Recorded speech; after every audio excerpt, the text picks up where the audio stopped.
Questa non è una fotocamera, ma è il nuovissimo faretto a LED di Juwin, ovvero il Cinepeer CX100. Per testarlo farò uno shooting insieme alla modella Nadia Musarella. Prima di vederla in azione diamo una rapida occhiata alla confezione, al cui interno troviamo la documentazione, il faretto con la batteria già integrata, un cavo USB di tipo C per l'alimentazione e poi troviamo il riflettore ed il diffusore montati insieme. Il funzionamento è molto semplice, infatti con una pressione su questo tasto vedremo la percentuale di batteria, mentre se clicchiamo una volta e poi lo teniamo schiacciato accenderemo il faretto. Con la manopola in basso potremo gestire la potenza e con la manopola in alto potremo impostare la temperatura del colore da 2700K fino a 6500K. Posteriormente, come vediamo, è presente una ventola che si attiva automaticamente per il raffreddamento. Inferiormente poi troviamo una doppia filettatura da 1/4 di pollice che ci permette di montarlo ovunque. Poi troviamo le porte per l'alimentazione, dove possiamo usare un alimentatore da 24 volt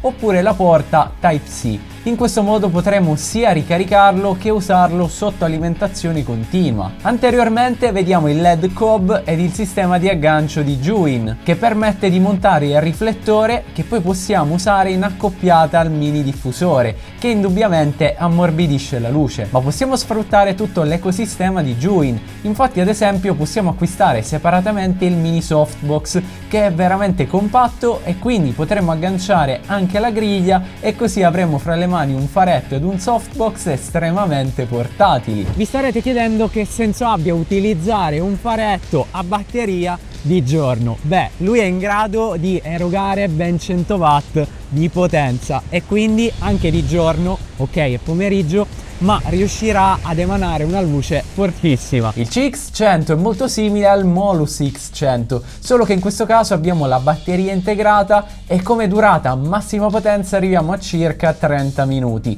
Nessuno però ci vieta di collegarlo all'alimentazione. Chiaramente se lo vorremmo sfruttare a piena potenza abbiamo la necessità di usare alimentatori o powerbank da almeno 100 watt. Pesa solamente 710 grammi e lo possiamo portare ovunque senza troppi sforzi. Senza riflettore raggiunge i 3881 lux e la luce ha una qualità altissima, infatti ha un valore CRI maggiore di 96 ed un valore TLCI maggiore di 97. Naturalmente possiamo usarlo in tantissimi modi, ma ho voluto sfruttarlo per questo shooting all'aperto. Come possiamo vedere da questi scatti, anche di giorno è possibile sfruttare il CX100 grazie alla sua incredibile potenza. Infatti, usando un faretto abbastanza potente in queste condizioni, daremo un look differente alle nostre foto o ai nostri video. Naturalmente si rivela ottimo anche per delle riprese all'interno, magari sfruttando un softbox. Infatti è possibile anche acquistare l'adattatore per l'attacco Bowens, così potremo sfruttare qualsiasi tipo di softbox. Direi che è arrivato il momento di fare un test in studio e ho posizionato il CX100 qui e ovviamente lo sto accendendo, ma ho lasciato la manopola sullo 0, questo perché al 100% è veramente luminoso, quindi chiaramente non dovremo mai guardare questa luce così a occhio nudo perché veramente, ragazzi, è potentissima.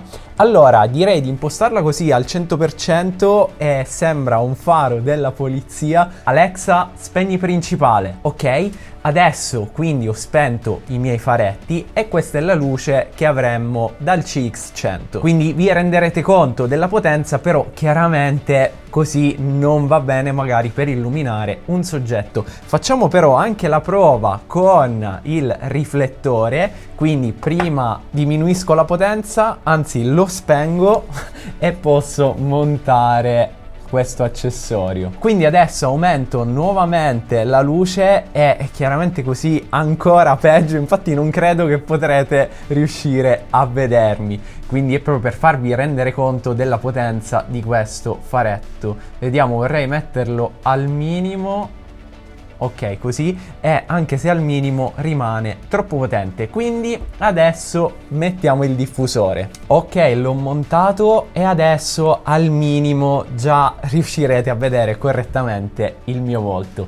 se lo imposto al 100% comunque rimane troppo forte, sia perché comunque è direzionato così, è fin troppo vicino a me e chiaramente comunque ci sono delle ombre, anche se si sono ridotte, magari per questo tipo di utilizzo così non è l'ideale, ma in esterna, come abbiamo visto prima durante lo shooting, sicuramente questo accessorio è fondamentale. Ma adesso vorrei montare questo mini softbox, lo impostiamo al minimo e adesso al massimo. Come possiamo vedere, in ogni caso è rimasto potentissimo, ma adesso la luce è molto più morbida. Tra l'altro ho montato appunto la griglia, però magari se lo impostiamo a una potenza inferiore potrebbe andare bene, soprattutto se magari poi lo spostiamo, lo allontaniamo un pochino. In questo modo è un faretto veramente estremamente portatile e totalmente personalizzabile. Quindi sfruttando un adattatore o magari direttamente i softbox di Juwin potremmo avere una luce da studio estremamente potente. Considerate anche che io sono illuminato da due luci da 50 watt, quindi chiaramente non è un confronto equo, sia perché queste due luci hanno comunque i softbox, sono meno potenti ma sono comunque due e quindi chiaramente la luce viene direzionata in modo diverso.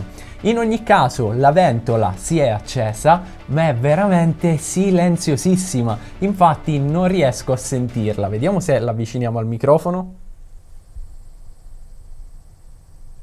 Veramente silenziosa, quindi comunque è utilizzabile senza problemi, anche se appunto abbiamo magari dei microfoni vicini al faretto. Ma vi volevo fare vedere un ultimo uso pratico per come effettivamente la sto utilizzando io in studio. Quindi smonto questo, magari la direzioniamo così da questo lato, metto il riflettore, la imposto al massimo e la punto verso l'alto. Alexa, spegni principale.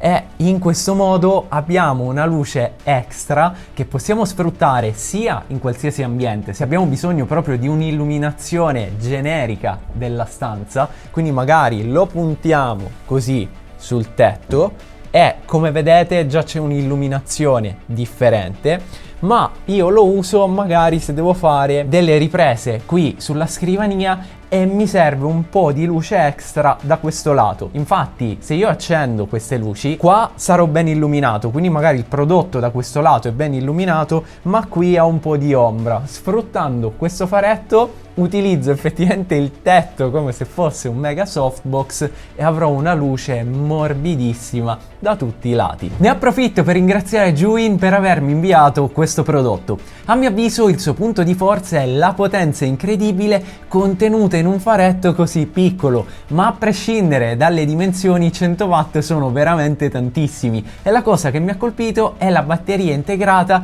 che permette di utilizzarlo in mobilità sfruttando tutta questa potenza. Il CX100 ha un prezzo di listino di 209 euro, ma in descrizione troverete il link con il coupon sconto e ovviamente ragazzi fatemi sapere nei commenti che cosa ne pensate.